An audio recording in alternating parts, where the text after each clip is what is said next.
Good Okay, there she morning. goes. Good But, morning, Susan. I was so good excited. morning. I forgot to unmute. That's the meme of the year.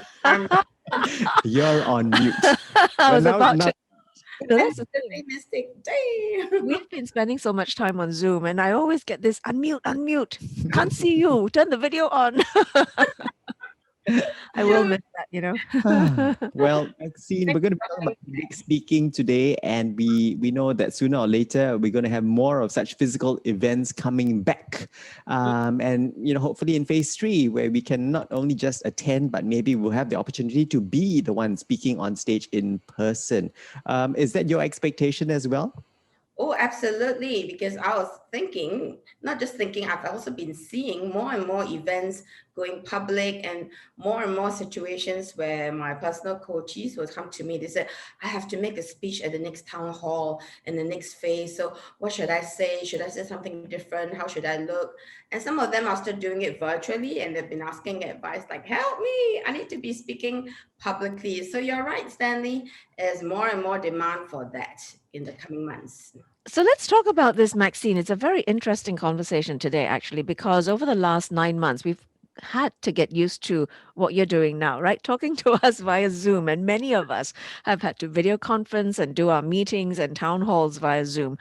So let's talk about the difference between public speaking in public on a stage in a room with real people in front of you versus using web conferencing tools.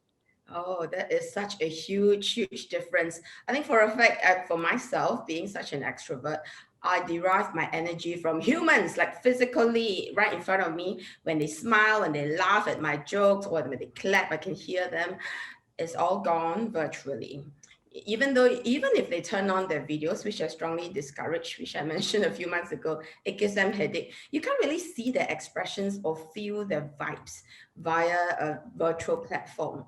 So all that is gone. As a result, there are a lot of new norms for speakers to adjust. You do not get that instant gratification of a smile. So for me, I realized over the months I have to start to do things differently. If I need that, if I thrive on that, I have to look at different ways to get that. So instead of like I can hear the instant whoa, I will have to like, if you like my story, can you please clap for me? And they will type clap, clap, clap, clap, or use the emojis, and I still feel good. But I have to work harder to get audience engagement and response. Yeah, so that's one major difference. Mm. Would you think that also moving forward, when things start to reopen again and resume, like physical meetings and conferences and such, that there might even be more a hybrid kind of model where yes, you do have a live audience, but yes, now that everyone's going online, there is also that web component of that particular event where a lot of people are also watching you do that talk and speech online. So you have both, and then you got to be that immaculate MC or public speaker, and you got to toggle between addressing the people in the room as well as the people through that small little hole called the camera. Yes, in fact, Stanley, for the past 15 years, as have been very active in the public speaking arena, I've already experienced that, but in very small percentages. And those are usually for multinational corporations whom I conduct training for or give talks. So I will speak in the Singapore office, and there'll be like 9 countries who will dial in from Japan, from Korea, from India, and they all dial in. And I remember at that time, not many trainers in my field will want to take it on because most of them like epic failure. When they concentrate on the audience in front of them, they totally neglect those who are virtually. Vice versa, some of them try so hard to please everyone on the screen, hello, that they totally ignore the human beings right in front of them. So Stanley, this hybrid thing has started from my working experience for more than a decade, but the ratio has flipped.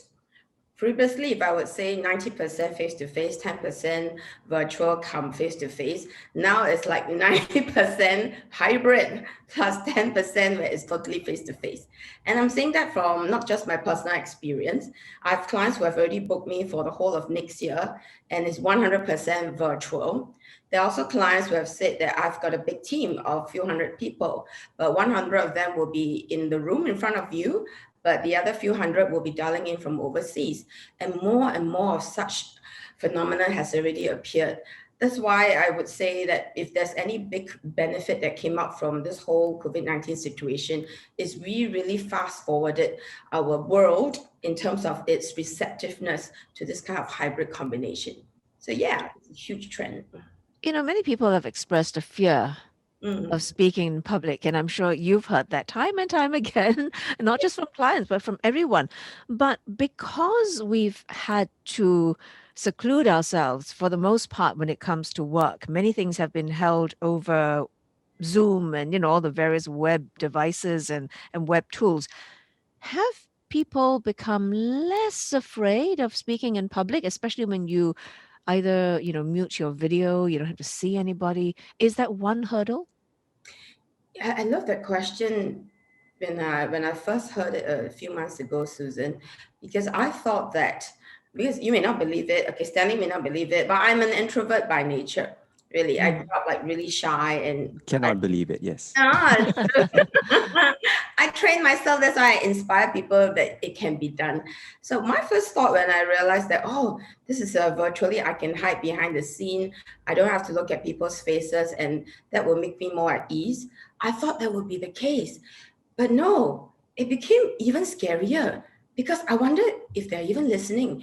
I wonder if they are even agreeing with what I'm saying, acknowledging it, angry, emotion. I can't see all of that. So ironically, you thought that by hiding behind the screen, you would feel safer without seeing the expressions. It is when we were put in that position that we realized that all that actually made it even scarier. And I validated that theory by asking a lot of introverted friends, including my son, who is naturally not the ta-da type. And he said, Mom, I really prefer to see people face to face. I can feel the vibe. I can adjust accordingly. But virtually, I can't see anything and I'm totally disengaged. I don't even feel like talking. And that's where it contradicts the notion that if you can hide behind the screen without seeing their faces, you'll be more relaxed. No, it's actually scarier. Yeah, and we sometimes also find it really quiet doing radio because sometimes we wonder, listeners tuned in, why are they not calling in with a question? Why are there no text messages coming through, even though we give them the phone number to text in at 963-11938 or the number to call us at 669-11938. So if you've got a question about public speaking, maybe your own stories to share about how you overcome the nerves, how you make sure your knees don't knock into each other as you're standing on stage. We'd love to hear from you, or you got a question for Maxine about public speaking. Give me more tips, Maxine. Do reach out to us right now while we have Maxine on our program. Now, Maxine, let's also talk about other challenges related to public speaking in the current environment. What other challenges have you heard from your coachees or your clients about what sort of hurdles they have to overcome, they feel they have to overcome when they are thrown on stage? Sometimes people leave the meeting and you don't expect them to. That's a bit scary, isn't it, if you're the speaker? Sometimes it's accidental as well. I've done it myself. I've done it like too. Leave room. Oh, no. Actually, there are a few points that both of you just brought up. I'd like to jump in right on what Susan just said. When it's face-to-face in the room, right? Most human beings, most decent human beings will feel bad standing up in the middle of a speaker or his to walk out, right? We will wait for a break or a partner activity. But in a virtual meeting, they don't care. Suka. It's thing that you won't notice it. But please, we can see who left meeting. I have experienced that previously in the initial stage. And I found out later, not because they got bored, but because they were all salespeople, they were bankers. They had to go take a call and then they would come back. After a while, I felt very affected. And that's where I realized I have to work around it. So rather than just say that I'm going to control my feelings, that I'm not going to feel sad, because I'm only human, right? I will get upset. So what I did instead, at the start of any training, I set the rules of engagement. Especially if there are salespeople or people who have constantly to take calls or put in trades, I'll say that I relate to and I appreciate that some of you have to do certain things along the way. May I have this simple rule? You won't do that if I'm in your face, right? Can y'all just share mutual respect? If you should be leaving, private message me. Don't announce the whole wide world. Private message me. And I give them a simple one. I said, call, CALL. I give them that buzzword, the safe word in this case. When they put call, then I know, okay, I wouldn't call you firstly in my engagement. Secondly, I won't feel bad when I see who and who left the room because she just private messaged me, call. And that arrangement works so well. And even in the evaluation report, many of them wrote like, thank you, Maxine. Yeah, you're so understanding, you're so flexible, makes us want to quickly rush back to the training. Whereas other trainers actually report us to HR for leaving the training here. Like, so there you go. This is in relation to Susan's point there about leaving meeting. Back to Stanley's question just now. You see, as a speaker, you have to be very mindful who said what, and then you link back, right? So all that is usually possible face to face. When Stanley is looking at me with the cute puppy eyes, like, what about me? What about me? Then I will get it. But here I cannot see you. Cute puppy eyes. It all has to be mental that I recall who and who said what. And that happens all the time in my virtual training. I will have 3-4 questions at the same time, and I will be able to remember who said what. So coming back to Stanley, one of the things, the biggest challenge at this point of time is I think many speakers and trainers, or even just any individual contributors, when you're asked to speak virtually, they just speak as they would face to face. It doesn't work that way. You just talk normally. It's in face to face. Whether they realize it consciously or subconsciously, we react based on human beings' body language. When someone smiles, we feel more energized. When someone frowns, we'll feel a little bit stressed, and then it affects our tone of voice. But when it is virtual and we cannot see anybody's face, we don't get those stimuli. As a result, we end up sounding monotone. And that's where the audience are, I'll leave the meeting, I'll go get my drink, I'll go to the toilet. So let's build on this point, Maxine, as a last question for you then. Virtual meetings are not going away anytime soon. I think we're going to continue this for a time. So how do we, first of all, build that connection, especially if it's virtual and people have the opportunity to not have the video function turned on because there's no need to? And also, what kind of presence do you need to build so that you can engage your virtual audience? Well, that's two questions embedded in one. Okay. Correct. And you have like 30 seconds. Okay, I think to build connection with the audience, first of all, you need to go the extra mile. You need to do a lot more. For myself, I have added a new segment in all my training and keynotes called the Maxine TikTok Sesh, as in SESH session. And I'll have little value-added tips like how do you apply makeup in a stylish way? How do you style your hair in different color hair wax? I know you like that, Stanley. And then we'll have different looks. And I have live tips. How do you enhance that? And people actually look forward to all my segments. Even if they're meeting me for the first time, I set it up within the first 10 minutes. I said, it's coming right up, right after the break, will be the Maxine TikTok Sesh. On top of course, I have to give top-notch, world-class quality content.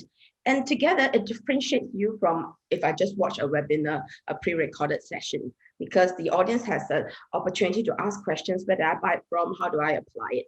So in summary, for the first part of the question, Susan, it is you have to value add in your own style. For me, it's the Maxine TikTok Sesh. And for the second part of the question here, right? How finally at the end of the day, how do you, oh dear, now I'm so excited. Can you refresh my memory? What's the last question? Oh, that is the true test of having to focus on so many things. I remember the presence, correct? How do you and you've just answered that question, Maxine, in your inimitable style. You've got the presence and the charisma to take us through this, and no one can see you, actually, except me and our producer, Alice. We're the only two people who can actually see you, but you've done it with great style, Maxine. Thank you so much. Thank you very much for your time Maxine's with us. online presence as well. Yes. Maxine's online presence at maxacademy.com.sg. Maxine, thank you. We look forward to our next time that we chat. Thank you. Thank you, Susan. Thank you, Stanley. Bye. And we've been speaking with Maxine Teo, founder of Global Max Academy, an international training and consulting firm, author of Secret Manual of the Sales Warrior, maxacademy.com.